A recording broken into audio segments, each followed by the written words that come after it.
Good morning to all of you. Hi guys, I am Dinesh Kuntal and I welcome to all of you in my YouTube channel. दोस्तों vocabulary की classes अपनी regular चल ही रही थी और जैसा कि मैंने आपसे वादा किया था कि मैं आपके लिए लेके आऊंगा हर एक टॉपिक के सेपरेट प्रैक्टिस सेट। तो आज हम करने वाले हैं नाउन के प्रैक्टिस सेट की नाउन में एरर्स किस तरीके से पूछा जाता है। आज जो मैं आज आपके लिए लेके आया हूं वो है कि आपके लिए प्रीवियस ईयर्स में नाउन के जो क्वेश्चंस पूछे गए हैं उनका एक कलेक्शन कि प्रीवियस ईयर्स में जो नाउन से रिलेटेड क्वेश्चंस आए वो किस तरीके से पूछे गए हैं। तो दोस्तों बिना कोई देरी किए आज हम स्टार्ट करते हैं नाउन का पहला सेशन कि नाउन में एरर्स किस तरीके से हमसे पूछा जाता है। अगर मैं बात करूं तो मैंने यहाँ पे डियर आपके लिए कुछ एग्जाम्पल्स रखे हुए हैं। हम उन एग्जाम्पल्स की तरफ देखेंगे और उसके बाद देखने के बाद आप मुझे बताओगे कि आपको कौन से सेंटेंस में कौन से पार्ट में एरर नजर आता है। तो ये रहा आपके सामने पहला example, my sister has read pages after pages of the Bible. My sister has read pages after pages of the Bible. पहले सेंटेंस को डियर देखो और मुझे जल्दी से बताओ कि आपको इसके किस पार्ट में एरर नजर आता है। Take your time. तो आई होप कि आपकी समझ में आ गया होगा। अगर मैं इस सेंटेंस को देख करके समझने की कोशिश करूं तो डियर मेरी एक बात समझ में आती है और यहां से आपका पहला कॉन्सेप्ट बन जाता है। वो कॉन्सेप्ट क्या है उसको समझने की कोशिश करना। डियर आपका पहला नंबर का कॉन्सेप्ट है कि कई बार आपको एक सेंटेंस के अंदर एक नाउन नजर आता है और उस नाउन के बाद में डियर आपको नजर आता है प्रपोजिशन। किसी एक सेंटेंस में आपको नाउन नजर आएगा और उस नाउन के बाद में नजर आएगा प्रपोजिशन और उस प्रपोजिशन के बाद में डियर वही नाउन आपको दोबारा से यहां नजर आएगा। इसका मतलब मेरी बात समझ में आई कि मुझे एक नाउन नजर आता है, नाउन के बाद में कोई प्रपोजिशन नजर आता है और प्रपोजिशन के बाद में वही नाउन जो पहले है वही नाउन मुझे उस प्रपोजिशन के बाद में नजर आता है। ऐसी कंडीशन में क्या होता है डियर, ऐसी कंडीशन में ये होता है कि ये जो दोनों नाउन है ये दोनों नाउन अपने आप में होते हैं सिंगुलर। ये दोनों नाउन होते हैं डियर अपने आप में सिंगुलर। इसका मतलब मैं कह सकता हूं कि इस नाउन में मुझे नहीं दिखाई देता कभी भी एस या ईएस, मुझे कभी दिखाई नहीं देगा एस या ईएस। या फिर मैं ये भी कह सकता हूं कि इसके बाद में आने वाली जो वर्ब है वो वर्ब भी डियर अपने आप में कैसी होगी, सिंगुलर। वो वर्ब भी अपने आप में कैसी होगी, सिंगुलर। इसका मतलब मुझे यहां से एक कॉन्सेप्ट बनाया मैंने डियर। ये सिर्फ एग्जांपल नहीं है, यहां से मैं आपके कॉन्सेप्ट बताऊंगा जिससे आप एक नहीं 1000 एग्जांपल्स रिवील कर सकते हो। तो मैंने कहा कई बार होता है कि आपको नजर आएगा एक नाउन, उस नाउन के बाद में आपको नजर आता है प्रपोजिशन और प्रपोजिशन के बाद में आपको वही नाउन जो पहले है वही नाउन आपको उसके बाद में नजर आता है। ऐसी कंडीशन में ये जो नाउन है अपना, इसमें कभी भी हम एस एस का यूज नहीं करते। ये नाउन हमेशा कैसा होता है डियर, सिंगुलर। और यदि मुझे इसके बाद में वर्ब लगानी पड़े तो वो वर्ब भी अपने आप में हमेशा कैसी आती है, सिंगुलर। समझ आता है। तो इसका मतलब मेरी बात समझ में आई कि सर ये पेज अपने आप में एक नाउन है, उसके बाद में डियर आफ्टर अपने आप में एक प्रपोजिशन है और उसके बाद में वही पेज अपने आप में नाउन बार दोबारा से क्या हुआ है, मान लीजिए रिपीट। अगर दोबारा से रिपीट हुआ है तो इस नाउन में मुझे कभी नहीं लगाना चाहिए एस या ईएस। अगर एस या ईएस नहीं लगाना चाहिए तो इसका मतलब डियर इस पार्ट में एरर कहां है, सी पार्ट में। इसका मतलब मुझे समझ आया कि इसमें एरर कहां है डियर, सी पार्ट में। इससे रिलेटेड अगर मैं और एग्जांपल्स की बात करूं तो यहां देख लो, जैसे मैंने आपसे कहा doors after doors, doors after doors, ये आपको कई बार देखने को मिल जाता है डियर। क्या ये सही है? बिल्कुल गलत है, क्योंकि सर डोर अपने आप में एक नाउन है, आफ्टर अपने आप में एक प्रपोजिशन है और उस प्रपोजिशन के बाद में वही नाउन मुझे दोबारा से रिपीट हुआ है। अगर डियर वही नाउन दोबारा से रिपीट हुआ है तो मुझे उस नाउन में एस या ईएस लगाने की जरूरत नहीं है। इसका मतलब इसमें डोर्स नहीं होगा, इसमें से एड्स हट जाएगा डियर। क्या आएगा, door after door, door after door. आई होप कि आपकी ये पहला कॉन्सेप्ट समझ में आ गया होगा। आगे चलते हैं डियर अपने सेकंड कॉन्सेप्ट की तरफ और सेकंड नंबर का एग्जांपल है हमारा, I went to the temple with my parents, aunts and cousin sisters. Take your time, जरा अपना समय लें और मुझे बताएं कि आपको कौन से पार्ट में एरर नजर आता है। Take your time dear. I hope कि आपकी समझ में आ गया होगा। अगर मैं इस सेंटेंस को देखने की बात करता हूं तो डियर हमारा सेकंड नंबर कॉन्सेप्ट क्या कहता है वो समझने की कोशिश करना एक बार। हमारा सेकंड नंबर का कॉन्सेप्ट क्या कहता है, हमारा बेटा सेकंड नंबर का कॉन्सेप्ट कहता है कि अगर किसी भी सेंटेंस में आपको दिखाई देता है कजिन, अगर किसी भी सेंटेंस में आपको दिखाई देता है कजिन, तो कजिन के बाद उसमें कभी भी ब्रदर या सिस्टर का यूज नहीं होता है। कजिन के बाद में कभी भी ब्रदर या सिस्टर का यूज नहीं होता है। इसका मतलब बेटा कजिन के बाद में यहाँ सिस्टर्स का यूज नहीं होगा और यहाँ पे क्योंकि इसमें एस लगा हुआ है तो डियर वो एस हम यहाँ पे लगा देंगे और ये बन जाएगा आपका कजिन्स। क्या बन जाएगा डियर, अपना कजिन्स। तो सेकंड नंबर कॉन्सेप्ट हमने सीखा कि कजिन के बाद में कभी भी सेकंड सेंटेंस के अंदर हम सिस्टर या ब्रदर का यूज नहीं करते हैं। कजिन के बाद कभी भी ब्रदर या सिस्टर का यूज नहीं किया जाता। तो मैंने कहा कजिन सिस्टर्स नहीं कजिन्स होगा डियर। क्या हो जाएगा, कजिन्स। आई होप कि सेकंड नंबर कॉन्सेप्ट आपकी समझ में आया होगा। आगे चलते हैं, अगला आता है आपका सेंटेंस नंबर थर्ड। अगर सेंटेंस नंबर में थर्ड की बात करता हूं तो dear the manager put forward a number of criterions for the post. Take your time, अपना समय लें और मुझे बताएं कि आपको किस पार्ट में एरर नजर आता है। Take your time dear.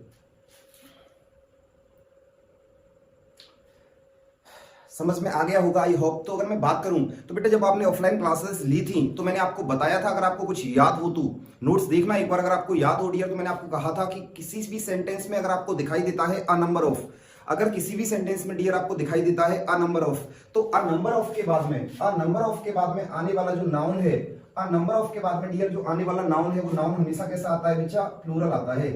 तो अ नंबर ऑफ के बाद में आने वाला नाउन हमेशा कैसा आता है, प्लूरल, समझ आता है। तो मैंने कहा अ नंबर ऑफ के बाद में बेटा हमें क्या दिखाई दे रहा है यहाँ पे, क्रिटेरियंस। लेकिन सर क्रिटेरियन का प्लूरल क्रिटेरियंस नहीं होता, इसका मतलब बच्चे इसका जो प्लूरल होता है वो क्या होता है, क्रिटेरिया। क्या होता है डियर, क्रिटेरिया। इसका मतलब बेटा यहाँ पे एरर किस पार्ट में, बी पार्ट में। तो मैंने कहा अ नंबर ऑफ के बाद में आने वाला जो नाउन है, अ नंबर ऑफ के बाद में आने वाला जो नाउन है बेटा वो हमेशा कैसा आता है, प्लूरल आता है। अगर वो प्लूरल आता है तो वो प्लूरल क्राइटेरिया, क्राइटेरियन का डियर क्राइटेरियंस नहीं होता, क्या होता है बच्चे, क्राइटेरिया होता है। क्या होता है, क्राइटेरिया। बात समझ में आ गई। चलो आगे चलते हैं। अगला आता है हमारा the sceneries of Kashmir is very charming. Take your time. बहुत सारे एग्जांपल्स कराए थे डियर आपके लिए ऑफलाइन में। बताओ मुझे यहाँ पे आपको कौन सा नजर आता है एरर। ये सारे वो एरर हैं डियर जो आपसे कहीं ना कहीं किसी ना किसी पेपर में पूछे जा चुके हैं। समझ लें बच्चे अपना और मुझे बताएं कि इनमें से आपको क्या लगता है किस पार्ट में एरर है और किस पार्ट में एरर नहीं है। आई होप कि आपकी समझ में आ गया होगा बेटा। ये आपको दिखाई दे रहा है सीनरीज। याद करो मैंने आपको कराया था कलेक्टिव नाउन, और कलेक्टिव नाउन में मैंने आपको कराया था generic collective noun. Collective noun के अंदर डियर मैंने आपको पढ़ाया था जेनरिक कलेक्टिव नाउन, और जेनरिक कलेक्टिव नाउन में मैंने आपको कहा था कि जेनरिक कलेक्टिव नाउन वे नाउन होते हैं जो जन्म से हमेशा सिंगुलर होते हैं। इसका मतलब डियर उनका कभी भी नहीं बनाया जाता प्लूरल, उनका कभी भी नहीं बनाया जाता प्लूरल। इसका मतलब मैं ये भी कह सकता हूं कि अगर उनका प्लूरल नहीं बनता तो उनमें एस भी नहीं आता। अगर बच्चे उनमें एस नहीं आता है तो मैंने कहा ऐसे एग्जाम्पल हो सकते हैं जैसे आपका फर्नीचर, हो सकता है आपका सीनरी, हो सकता है डियर आपका सीनरी। तो मैंने कहा बेटा सीनरी, सीनरी का प्लूरल बना दिया है मैंने क्या, सीनरीज, तो इसका प्लूरल नहीं आएगा। ये क्या आएगा डियर यहाँ पे, सीनरी, क्योंकि सर सीनरी एक ऐसा नाउन होता है जिसका कभी भी प्लूरल फॉर्म नहीं आती, जिसकी कभी भी डियर प्लूरल फॉर्म नहीं आती। ये नाउन हमेशा कैसा रहता है, सिंगुलर। तो मैंने कहा सीनरीज नहीं होगा डियर, क्या होगा, सीनरी। अगर सीनरी होगा तो बेटा इसमें कौन से पार्ट में रहा आपका, ए पार्ट में। समझ आता है। चलो अगला आता है आपका example number 5। Example number 5, example number 5 को एक बार पढ़ने की कोशिश करते हैं, उसके बाद समझेंगे कि इसका किस पार्ट में एरर है। मैंने कहा when I entered the bedroom I saw a snake crawling on the ground. When I entered the bedroom I saw a snake crawling on the ground. समझ आता है। टेक योर टाइम, अपना समय लीजिए और मुझे बताएं कि आपको किस पार्ट में एरर लगता है।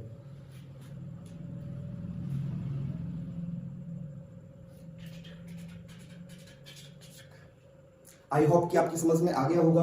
मैंने कहा when I entered the bedroom, जब मैंने बेडरूम में प्रवेश किया, आई सॉ अ स्नेक, तो मैंने एक सांप देखा, क्रोलिंग, रेंगते हुए, ऑन द ग्राउंड, जमीन पर। अगर बच्चे मैं इसकी बात करूं तो ये आपको नजर आ रहा है यहाँ पे ग्राउंड, नजर आ रहा है आपको ग्राउंड। बच्चे ग्राउंड नहीं, हमारे पास में दो नाउन होते हैं, समझने की कोशिश करना। एक तो होता है अपने पास में ग्राउंड और एक डियर अपने पास में होता है फ्लोर।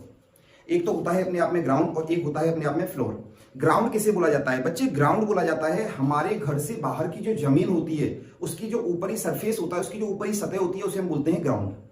समझने की कोशिश करना, ग्राउंड क्या होता है, ग्राउंड बोलते हैं हमारे घर के बाहर जो जमीन होती है उस जमीन का जो ऊपरी सरफेस होता है, ऊपर की जो सतह होती है, उसे हम क्या बोलते हैं, ग्राउंड।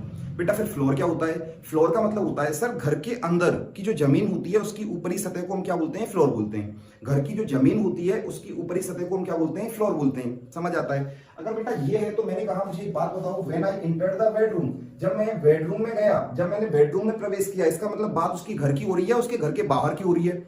डियर मुझे बताओ, बात उसके घर की हो रही है, उसके घर के बाहर की हो रही है। इसका मतलब समझ आता है सर वो बेडरूम की बात कर रहा है, इसका मतलब वो अपने घर में है। बेटा अगर वो घर में है तो घर के लिए फिर हम ग्राउंड थोड़ा लगाएंगे, क्योंकि ग्राउंड तो होता है घर के बाहर।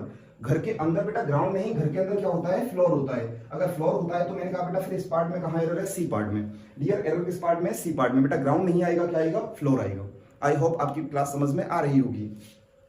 आगे अगर मैं बात करता हूं तो बेटा समझने की कोशिश करना, यह है आपका एग्जाम्पल नंबर 6, और एग्जाम्पल नंबर 6 को समझने की कोशिश करते हैं। Arms are given to the poors, arms are given to the poors. समझ आता है। एक बार बताओ बेटा इसे किस पार्ट में आपको एरर नजर आता है, किस पार्ट में एरर है। Take your time, take your time बच्चे। बेटा कॉफी पेन निकाल के, कॉफी पेन निकाल के क्लास लिया करो, कॉपी पेन निकाला करो, उसमें लिखा करो, क्योंकि अब मैं जो कराने वाला हूं आपकी हर रोज एक प्रैक्टिस सेट कराऊंगा। नाउन का पहले कराऊंगा, उसके बाद प्रोनाउन का कराऊंगा, उसके बाद एडजेक्टिव का कराऊंगा, उसके बाद वर्ब का कराऊंगा। इस तरीके से पहले तो हम प्रैक्टिस सेट करेंगे, और ऐसे एरर्स, सेपरेट एरर्स करने के बाद में फिर मैं आपके लिए मिक्स एरर्स भी कराऊंगा, मिक्स एरर्स भी कराऊंगा। तो इसका मतलब डियर एरर्स का बहुत अच्छा लेवल हम लोग करने वाले हैं इससे आगे। तो कॉफी पेन निकाल के लिखा करें, जब भी क्लासेस लिया करें डियर, लेट के मत लिया करो। आप लोग सो के क्लास लेते हो, फिर मुझे कैसे फील आएगा कि आप मेरे सामने बैठ के पढ़ रहे हो।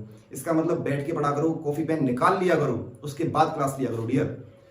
मैंने कहा arms are given to the poors. बेटा देखो इसमें किस पार्ट में एरर है। मैंने कहा आर्म्स आर गिवन, आर्म्स दिया जाता है टू द पुअर्स, किसको, गरीबों को। बेटा एक बात बताओ मुझे, मैंने कहा किसको दिया जाता है, आपने कहा सर गरीबों को दिया जाता है। इसका मतलब बेटा याद करो, मैंने क्लास में आपको पढ़ाया था जब ऑफलाइन क्लासेस चल रही थी कि जिस चीज का रिप्लाई होम से आता है बेटा वो सेंटेंस का क्या होता है, ऑब्जेक्ट होता है। जिस चीज का रिप्लाई किससे आता है, होम से आता है, वो सेंटेंस का क्या होता है, ऑब्जेक्ट होता है। बिल्कुल समझ आता है सर। बेटा जब ये सेंटेंस का ऑब्जेक्ट है तो याद करो बेटा, फिर पुअर, पुअर तो सर अपने आप में एक एडजेक्टिव होता है। बेटा पुअर तो अपने आप में क्या होता है, एक एडजेक्टिव होता है। बात समझ में आ रही है। बेटा एक बात बताओ, ये एडजेक्टिव सेंटेंस में किसका काम कर रहा है, यहाँ पे ऑब्जेक्ट का काम कर रहा है। ये जो एडजेक्टिव है सेंटेंस के अंदर किसका काम कर रहा है, ऑब्जेक्ट का काम कर रहा है। बेटा जब भी हम किसी एडजेक्टिव को, कॉन्सेप्ट को समझना डियर, एक वर्ड बहुत इंपॉर्टेंट है आपके लिए। मैंने कहा जब भी हम किसी एडजेक्टिव को किसी भी सेंटेंस का ऑब्जेक्ट बनाते हैं तो बेटा उस एडजेक्टिव से पहले क्या लगा देते हैं, उसमें द। अगर किसी भी एडजेक्टिव को आप किसी सेंटेंस का ऑब्जेक्ट बनाना चाहते हो तो बेटा उससे पहले उसमें क्या लगा दिया जाता है, द। तो मैंने कहा पुअर से पहले हमने क्या लगा दिया, द, ऑब्जेक्ट बना दिया। बेटा ये ऑब्जेक्ट तो बना दिया, लेकिन हमेशा याद रखना इस एडजेक्टिव के अंदर आप कभी भी क्या नहीं लगा सकते, एस या ईएस। बेटा इस एडजेक्टिव के अंदर क्या नहीं लगा सकते आप, एस या ईएस। कोई भी एडजेक्टिव अपने साथ में एस या ईएस नहीं लेता।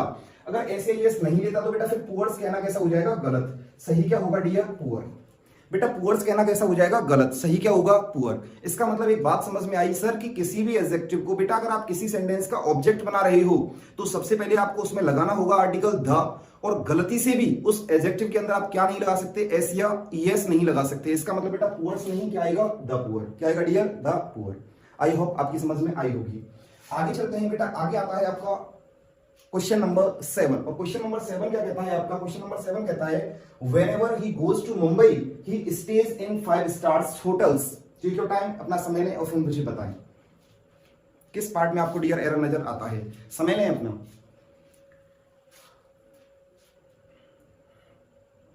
आई होप बेटा आपकी बात समझ में आ गई होगी। अगर मैं इसे समझने की कोशिश करता हूं तो मैंने कहा व्हेनेवर, जब कभी ही गोज टू मुंबई, वो मुंबई जाता है, ही स्टेज तो वो रुकता है, वो ठहरता है 5 स्टार्स होटल, 5 स्टार्स होटल में। बेटा एक बात बताने की कोशिश करना, बात को समझना, गौर करना। अगर आपको याद हो तो बेटा मैंने आपको कुछ सिखाया था, और वो सिखाया था आपको कंपाउंड नाउन। और कंपाउंड नाउन बनाए जाते हैं जब दो नाउन हो और बेटा दोनों नाउन के बीच में मैं क्या लगा दूं, कोई हाइफन लगा दूं।